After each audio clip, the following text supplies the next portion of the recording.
Alright, I wanted to review and show you guys how to operate this handy clothes drying bag. Now this is a portable dryer and it's used for my delicates is what I mainly use it for. I don't like drying my shirts, my polos, different things that sweaters that I don't like to put in the rough dryer. Even with a dryer bag, I tend to put my delicates and things that I want to last.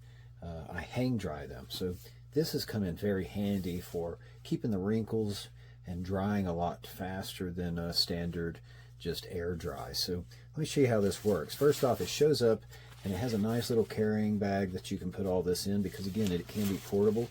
I do take it with me even when I go to the beach so that I can even use it to air dry my swimsuits and wet clothes. So this is the bag. It does have this nice bag that you can add. It's just an elastic that holds onto the main unit, but you don't have to have this, but this really speeds up the drying process, and I'll show you how to use it both ways. So the first way is of course with the bag, and let's just say we had a few things that we needed to dry.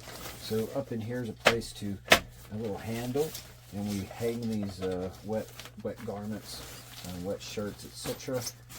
In the bag. Zip it up. Very easy to do. A nice smooth zipper, and all we have to do is hit the power button, select our time. It goes from half an hour up to 300 minutes, so 30 minutes to 300 minutes.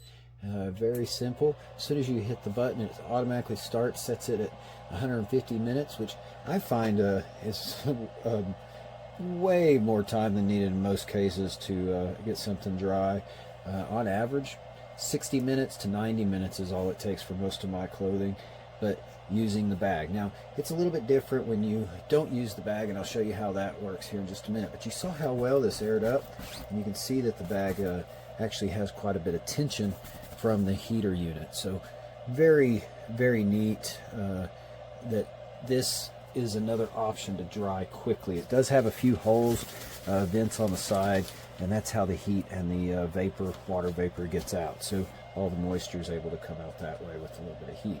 So that runs until the time kicks down, of course, hits 0, and then it'll actually stop and give 1 minute of cool down time so that the fan stays on while the heater's off. Now, again, using the bag, really nice feature. You can put quite a few garments in there, and it's very warm. When you open this, you do feel some nice heat, but it's not too hot to where it's going to hurt your delicates.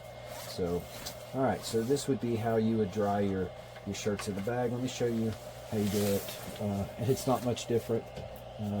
This is just an elastic. I'll turn it off, and yes, right now the fan stayed on, but again, that's doing that cool down cycle. I can go ahead, and it's just an elastic edge that goes onto the unit. So you can see this full part here. So I can throw that back in the bag. I can throw this whole unit in the bag. But this is where the other shirts and things are able to get dried. So you put it up like this. There's quite a few spots even on the standard. I can put about 8 to 10 garments depending on what I'm trying to space out. And the heat goes in between all of those.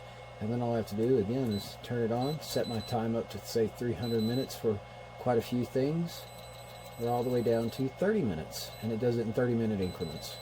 So really nice. If you want something that can really dry something quicker than just throw it in the dryer for a few minutes, this is it, and it keeps your clothing lasting longer and looking nicer without being torn up and things going into the dryer. All little particles get taken off, and this keeps that from happening and tearing up your nice clothing. So again, shut that down. And let me show you real quick. So this goes back up inside, and this hook here will hook on almost anything, and it even recesses into the unit. So all of this can end up in